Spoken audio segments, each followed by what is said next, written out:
Hey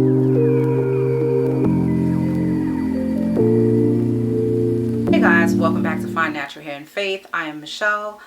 Welcome to my channel if you're new here, and welcome back if you are not. And in today's video, we're going to talk all things detangling. Now, I am sure you're not a stranger to detangling your hair.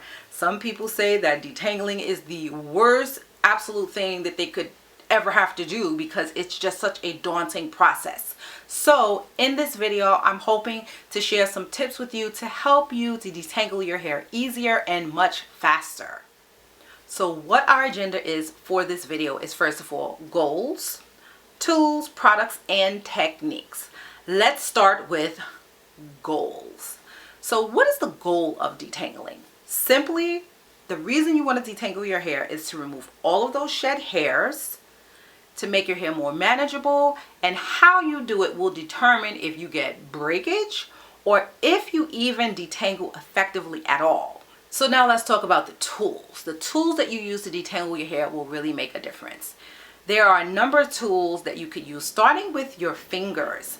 In addition to your fingers, you've got the tangle teaser, you've got large tooth combs, you've got these particular like detangling brushes.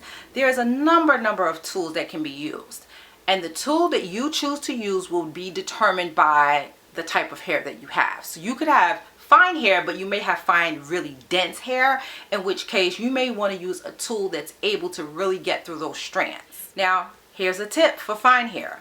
With us, it is always best to start with finger detangling your hair, like literally working your hair through the detangles with your fingers and getting out as much as you can before moving on to an actual tool like a brush or a comb. And so another tool you want to use when detangling your hair is a spray bottle. Depending on if you're using a conditioner, an oil, or both, the spray bottle can really help add even more slip to your hair. So what I like to do is, I don't saturate the hair, but I'll like give it a little, spritz here like that. It's not saturated, it's just got some moisture in it, and this way it just makes it a lot easier, especially when you're finger detangling. Now, you may be detangling your hair just because it's tangled, but you may not have a lot of shed hairs, and so this actually works well with that too. Misting your hair with water will definitely help you to get through your hair, to get rid of the tangles in a very effective manner. Now let's talk about the type of products you can use to detangle your hair. So you can use rinsing conditioners to detangle your hair. You can detangle your hair with your leave-in conditioner. And also what's really great is these co-wash type products. While you're washing your hair, you can detangle it with those cleansing conditioners, and they're very effective at helping you to dislodge tangles from your hair, as well as hair that's been maybe knotted up. So now here's another tip for when it comes to detangling your hair if your hair is fine.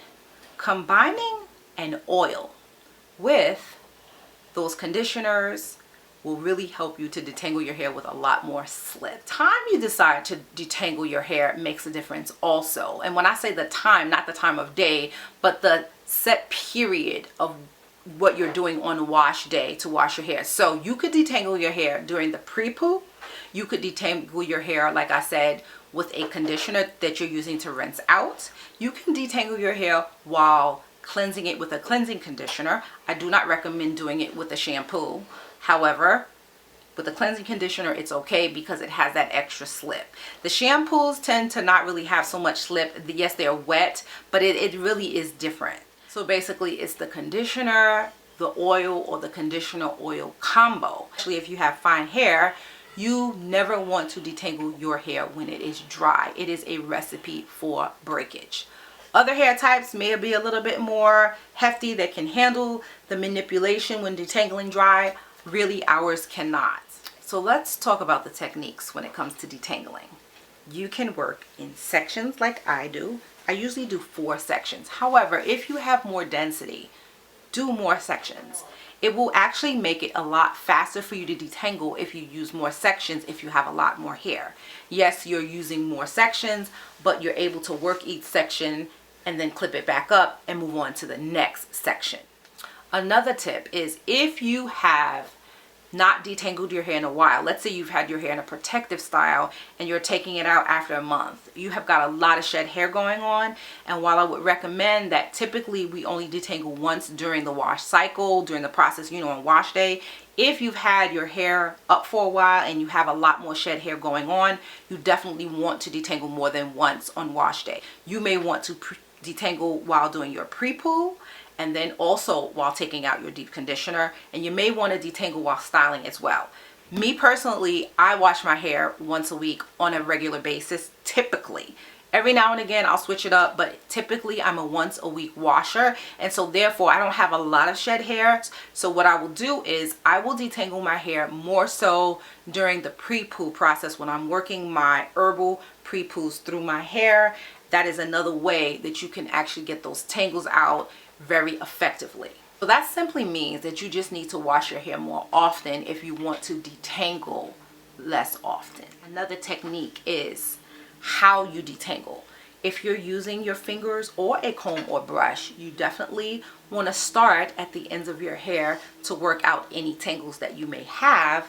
But I find that if you get webbing at the roots like I do, you also want to detangle from the roots. Now, when I say from the roots, I don't mean to take a comb and just rip it all out. No, I mean literally working from your ends and then working from your roots up until where you feel friction, separating the hairs, and then working your hair, and then working from the bottom up and from the top down. I found that to be more effective. It might be breaking some rules, but it works for me, and so I'm sharing it with you because maybe it'll work for you as well. Again, everything is trial and error. If you find that you're having more difficulty with that method, try another method. Now let's talk about a few rules of thumb, shall we, when it comes to detangling. When you detangle your hair, you want to make sure that your nails are manicured. No way do you want to have to work through your hair and then get caught on a hangnail and then your hair breaks. Alternatively, you can use plastic gloves. I've used plastic gloves for quite some time to work through my hair while detangling, which also helps add to the slip and reduce the breakage. So you could just opt to use gloves. But I gotta tell you guys, one time I was using gloves and I had like a hangnail. Why that hangnail came right through and hooked on my hair, and I had gloves on. So it's best to make sure that your nails are manicured. Another rule of thumb, and I'm sure you know this one, is to make sure you remove all jewelry. You don't want your earrings getting caught. You don't want your rings getting caught in your hair. So always remove your jewelry when it comes to time to detangle. So this whole section I was able to detangle like relatively quickly. It's really easy and really fast. I'm going to detangle the rest of my hair off camera because I am going to wash it. So I like to detangle during my pre-poo process, but for the sake of showing you guys my tips for detangling, I really wanted to just do this on one quadrant of my head so you could see what that's like. If I were to wash my hair first without detangling with the pre-poo, I would put my deep conditioner in, and as I'm washing my deep conditioner out, what I would do is I would apply my rinsing conditioner over it and then proceed to finger detangle, followed by my easy detangler brush, and I would detangle it that way. And then I would clip it right back up with one of these blue clips, because this is what I use. I have these blue clips for now, just wrap it in a bun. But what I would do then is clip it up and then move on to the next section. If you try to detangle your hair while it's all out, you're just going to retangle what you detangled. Another rule of thumb is when you're detangling your hair with a brush or a comb, when you meet the point of resistance, put it down. Put down the brush, put down the comb, and then resume with your fingers. Your hands are a lot more gentle. You can feel the tangles, you can feel the knots, and this is going to allow you to dislodge anything that may be like knotted or tangled up in a more gentle way.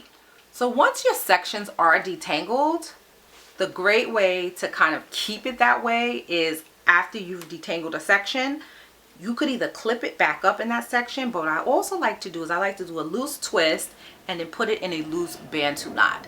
That will actually help keep the hair stretched so that it doesn't retangle up on itself.